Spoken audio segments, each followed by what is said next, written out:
Broadcasting live from the Business RadioX studios in South Florida, it's time for South Florida Business Radio. Now, here's your host. Lee Cantor here, another episode of South Florida Business Radio, and this is going to be a good one. But before we get started, it's important to recognize our sponsor, Diaz Trade Law, your customs expert. Today on South Florida Business Radio, we have John Wensveen with the Alan B. Levan Center of NSU Broward Center of Innovation. That's quite the mouthful, John. Welcome to the show. Hey, it is quite the mouthful. Thank you, and we can just call it the Levan Center to make it easy for you. Thank you. So tell us about the Levan Center. How are you serving folks? So I have the most incredible job in the world, I personally believe, and I'm the Chief Innovation Officer at Southeastern University, but also Executive Director of the Alan B. Levan NSU Broward Center of Innovation. And what I've been able to do is tie my roles into one. And my job and my team's job is to completely disrupt South Florida as a region around the three themes of innovation, technology, and entrepreneurship. And what we've done is we've actually built the world's very first theme park for entrepreneurs. And we have figured out how to reverse engineer the success of an entrepreneur, literally from birth of an idea right through successful exit of a company or global expansion. And what we've done is we've designed and built a 54,000 square foot theme park, which is about the same size of a Bed Bath & Beyond, just to put it in scope. And within it, we've created this amazing infrastructure that allows us to create customized programs and events and wraparound services, where we essentially have a giant collision station that for the very first time in our nation and around the world, entrepreneurs are forced to collide with academia, industry, government, funders, wraparound service providers, professional networks, and a whole lot more. And our real job here is to be an economic development engine for South Florida that has local, regional, national, and international impact that ultimately creates new businesses and scales those businesses and makes sure that they're sustainable, which then results in the creation of new industry here in the region too.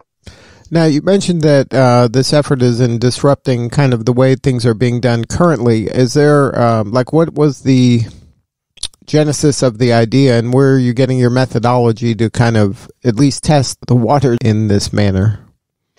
Well, it's really interesting. When you look at the trends and challenges around technology, generally speaking, globally, there are all kinds of trends that are occurring. And what's happening is you're seeing more and more creation of what we would call incubators and accelerators, where you incubate ideas and then you accelerate those ideas into commercialized enterprise. And what happened about 4 years ago, there was a philanthropist here in South Florida, Alan Levan, that had an amazing conversation with the president of Southeastern University and said, we're really concerned about the future of talent and really the qualified, skilled talent for the future around the theme of technology. Where are we going to create those skills? How are we going to recruit them and retain them here in our region? And to accelerate, what happened was that conversation then made its way to Broward County. And at that time, the mayor and the commissioners listened to this idea of the possible creation of, in quote, an innovation center that would be located here in Fort Lauderdale. And it was a unanimous decision to move forward, and a public-private partnership was formed where both NSU Florida and Broward County came together and financially co-invested into the creation of this concept. And then I was recruited into the position 2.5 years ago and really understood what that vision was. And then we grew that into something much bigger, knowing that there were a number of trends and challenges and opportunities that needed immediate strategies, not just locally, but in the U.S. and then internationally. And with that said, it was let's go and figure out what that infrastructure or tool will look like. So we did a thorough analysis, literally international research, and we found that these incubators and accelerators were what we would call one and done programs, where they may have focused on an idea and then the entrepreneur leaves them and then they go off onto their own journey without the support that they required. And we realized that that was a true opportunity for us here in South Florida to, number one, link the whole region collectively so that we act as that gorilla glue that identifies all of the stakeholders and opportunities and required infrastructure that we need to be that economic development engine. And then we built it all under this one roof. And we technically opened our doors on April 27th this last year, a little bit slowed down with the COVID situation where we had to go virtual for our programming and various types of events. But in that short period of time, we've already shown that we're disrupting the market around the creation of new technologies and a new talent skills pipeline to support these emerging tech sector opportunities. We've created new companies, new jobs. We're scaling these businesses. So it's just been phenomenal. So your mission is to take them not just from an idea to a launch, but to an idea from launch to growth, to maybe even post-growth to legacy, to come back and then mentor and then kind of repeat the process all. So you want to like have the whole life cycle of the entrepreneur at least playing in your theme park? Exactly. I mean, you used the correct word there, life cycle. And there are a lot of pieces of infrastructure throughout the nation that truly focus on small business and help the small business owners and entrepreneurs to launch their business and hopefully sustain their business. But there are very few resources anywhere that really allow that small business to go to the next level. So we provide access opportunities that allow that to happen and truly scale. So we're focused on not necessarily the small business. We're focused on, well, how do you create that small business into a national, international organization, or how do you create a franchise model out of that? You think about things like Kindle as an example. That came out of an innovation center. Other things like Uber Eats and Lyft and things like that all came out of innovation centers. So how do we create that next Amazon, if you will? Now, one of the advantages, like a Silicon Valley has, they have a density of entrepreneurs and a density of startups happening so that invariably as they fail, which a lot of them will fail, there's a place for the entrepreneur to land and maybe do a mashup with somebody else who has something interesting going on. How are you addressing kind of some of that, or a way to jumpstart some of that density so that the entrepreneur doesn't take one shot and fails and then just says, well, maybe I got to get a real job? Mm-hmm. Well, it's interesting that you mentioned Silicon Valley because sometimes in recent times we're finding that we're now being called the Silicon Valley of the East, and my feathers go up whenever I hear that because we are not, and nor should we ever be. South Florida is a very unique region, and it's interesting when you look at Miami-Dade County, Broward County, Palm Beach County, everybody has a very similar agenda, and one of those agenda items is to become a designated technology hub, just like Silicon Valley did. And when you look at national rankings across the United States, all of the cities that are ranked as a technology hub are actually ranked as cities, with the exception of the Silicon Valley area. So that whole greater San Francisco area is one region that's defined rather than just a city. And the other area here in South Florida is the track that we're on, is that this whole region will become a defined technology hub. And Silicon Valley, you're absolutely correct. They have all of this infrastructure. They have density, and it's very unique, and they have an entire ecosystem. But what's also interesting is a lot of trends are now showing there's an exodus out of Silicon Valley, and that infrastructure is actually starting to break up, and the future is a little bit different than the path that we've historically been on. So what we're doing is we're certainly adapting from some of the successes of Silicon Valley, and then we're creating those opportunities here in South Florida, but also recognizing that we have to create our own set of parameters because we're a completely different region than anywhere else in the country, even county by county by county, but it's on its way. And a lot of that Silicon Valley talent and knowledge and resources is now flowing right here into South Florida. That exodus is moving in this direction. Now, are there going to be some specialties that you're targeting, that, you know, some niches that you're saying, okay, we want to be best in class in, you know, A, B, and C? Are there some areas of technology or business that you want to be the go-to place for that to occur? Yes, absolutely. So I would say that we're planting a number of flags that are really reinventing what we do here in our own region. So originally, when we started with this concept, we were going to be focused on what we call the defined targeted industries in South Florida, really the high wage, high growth sectors. And then as we began to get more involved in what we were doing, we realized that we should move away from targeted industries and really focus on what we call digital economies or economies of the future. And with that, we realized that technology is the underpin. That's what's linking all of this together. So in terms of focusing on specific industries, we're not. We're really focused on technology because technology supports every industry and will only do so more as we move into the future. So the flags that we're planting are around things like artificial intelligence, augmented reality, virtual reality, mixed reality, spatial computing, which most people are not familiar with, and there's an amazing opportunity there. And then another interesting thing that we've done is we've realized that South Florida is completely disconnected from the space sector, but there are so many businesses here in existence and future businesses that with a slight pivot, they can support space. And we found that the opportunities to enter space, the barriers are coming down because of the privatization and commercialization, and there's more of a need for the small entrepreneur to support that sector. So that's one of our unique specialties. And in fact, on October the 12th, we're launching the very first South Florida Space Day, and it'll be a collision station bringing those stakeholders together through the South Florida region, but also the state of Florida, where we have partners here like NASA and Space Florida and the Space Foundation, who's a very strong collaborative partner with us to create that awareness and show what those opportunities are, and then again mix the private and public sectors together so that we can actually move forward and plant that space flag right here. And then the other one that we're planting is cybersecurity, and this is a huge one. Cybersecurity is probably the most important piece of technology that we can talk about right now. And if you ask a C-level executive what keeps you up at night, they usually say there's two things. One, it's cybersecurity. Is my infrastructure safe? And the other is around talent, and how do I find that skilled talent to support my industry?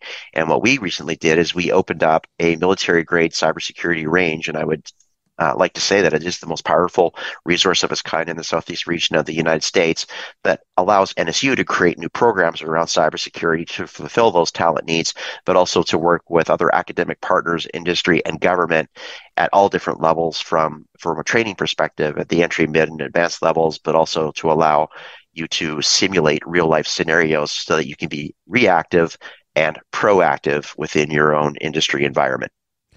Now, you mentioned this kind of partnership, public-private. Obviously, you're housed at a university.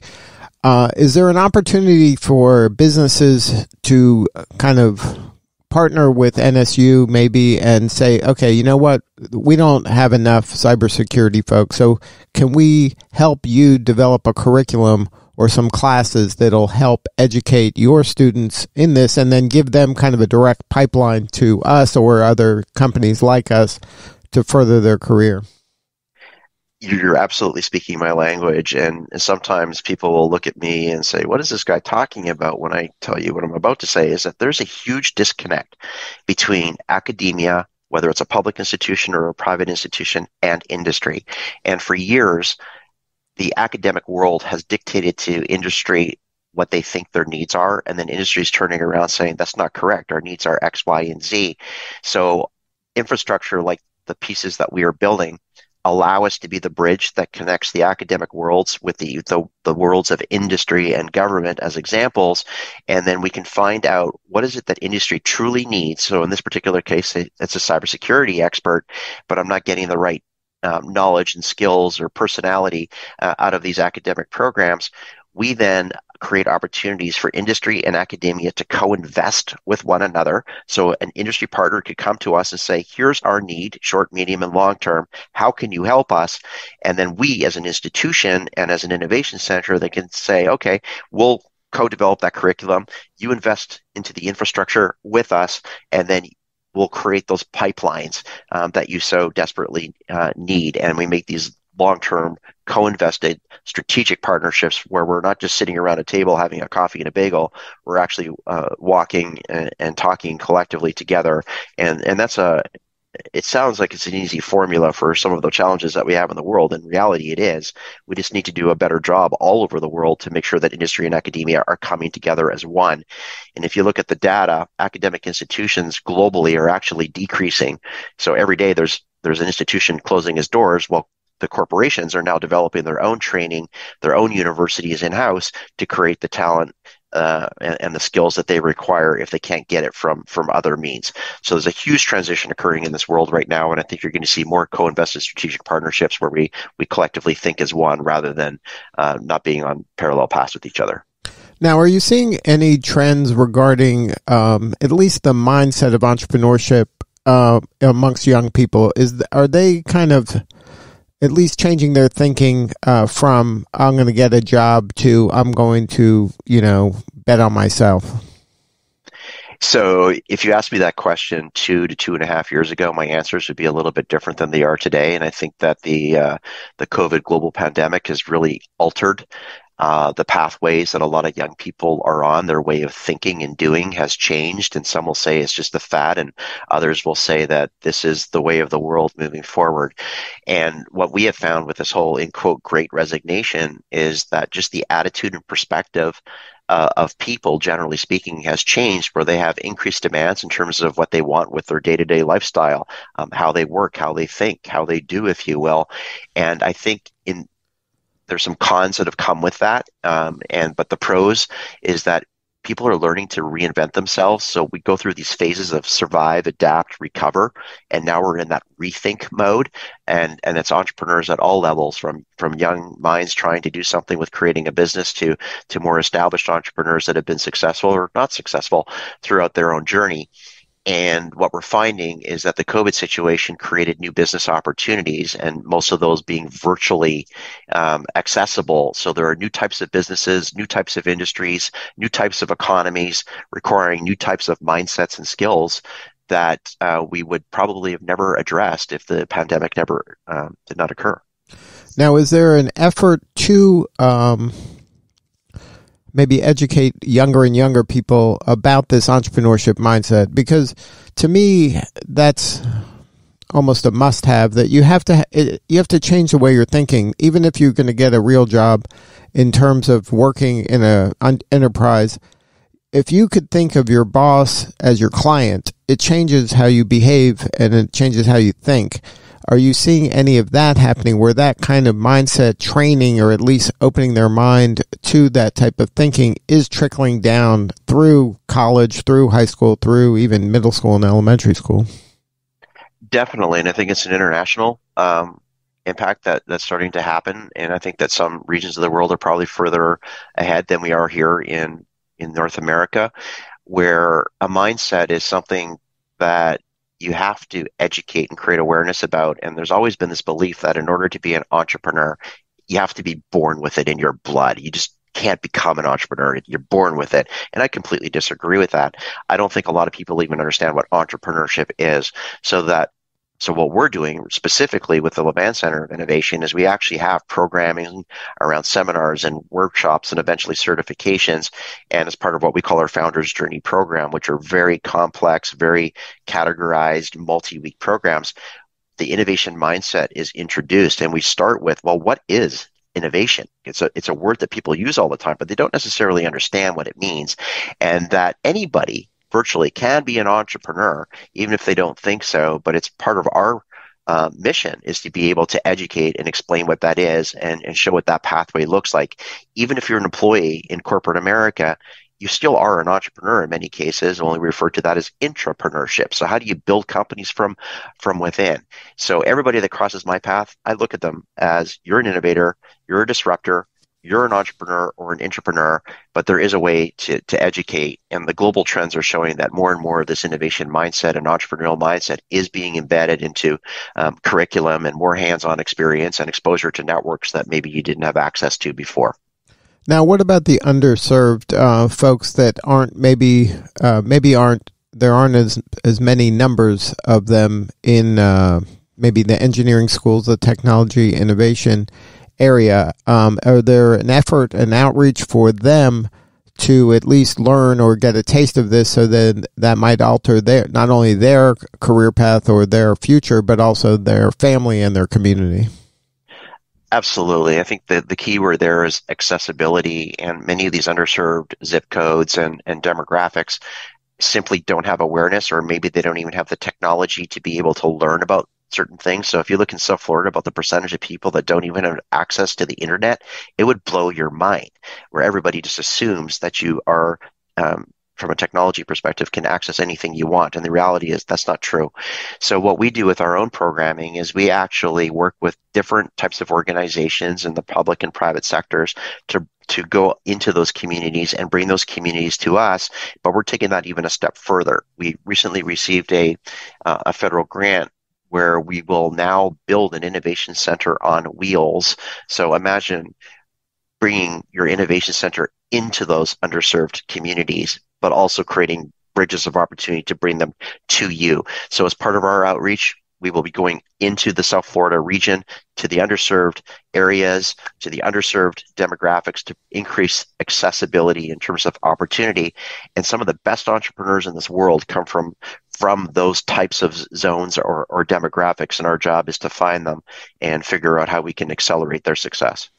Yeah, I think there's a tremendous opportunity there because they're such consumers of technology, but they're not creators of it. And there has to be a path for them to be the creators and that kind of next generation of entrepreneur.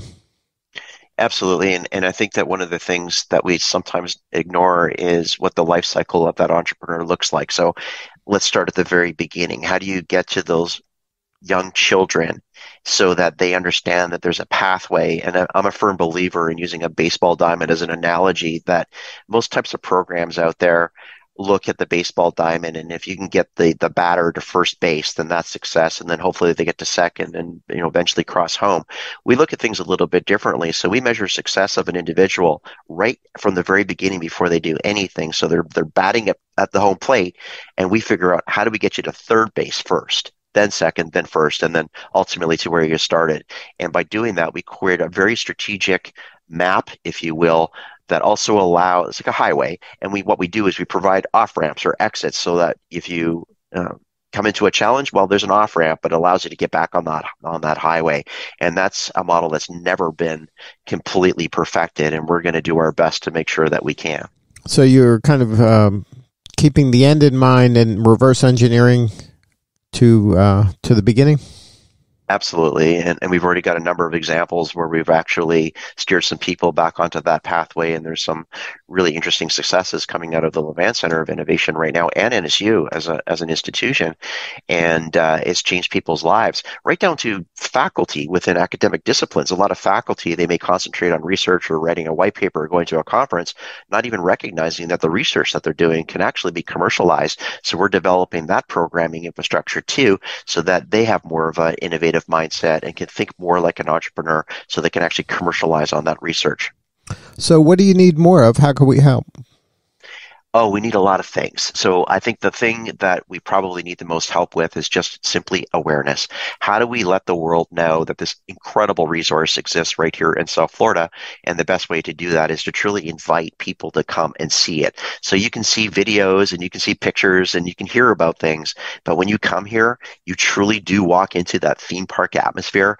And I would say that 99% of all individuals that come through, when they get to the last space on an official tour, say, oh my gosh, wow, you've thought about everything. How do I get involved? And there's something for everybody. It's not just the entrepreneur. It's the entire ecosystem that makes that entrepreneur successful. So how do we do more outreach to find those entrepreneurs, particularly at the early stage? How do we find those investors, and from all the different angles that exist out there, from the angel investors to the venture capitalists? How do we find those professional and social networks that we can embed in here? And how do we find more mentors and program facilitators that are looking to give back to that community to make individuals successful? But it's really awareness at the end of the day. So if somebody wants to learn more about Space Day or Innovation Day or anything about the Levan Center, is there a website? What's the best way to learn more or get a hold of you or somebody on your team? Sure. So the best way to get a hold of us is to go to our website, and it's nova.edu /innovation. And I'm all over LinkedIn. That's my big social media platform. And I encourage people to send a link to me, and we'll connect, and I'll get my team involved. And October the 12th is the very first South Florida Space Day. It's an all-day event bringing in the space world here. And then October 26th is the very first South Florida Innovation Day, where we're bringing the whole innovation community in South Florida together, and that is a partnership with Emerge Americas, which is a very substantial event that takes place every April in Miami, and they're a great partner to help promote and support us with that particular event on October 26th. Well, congratulations on all the success, John. You're doing important work, and we appreciate you. Well, thank you, Lee. I appreciate you as well, and thank you for helping spread our message. All right, this is Lee Cantor. We'll be back in a few at South Florida Business Radio.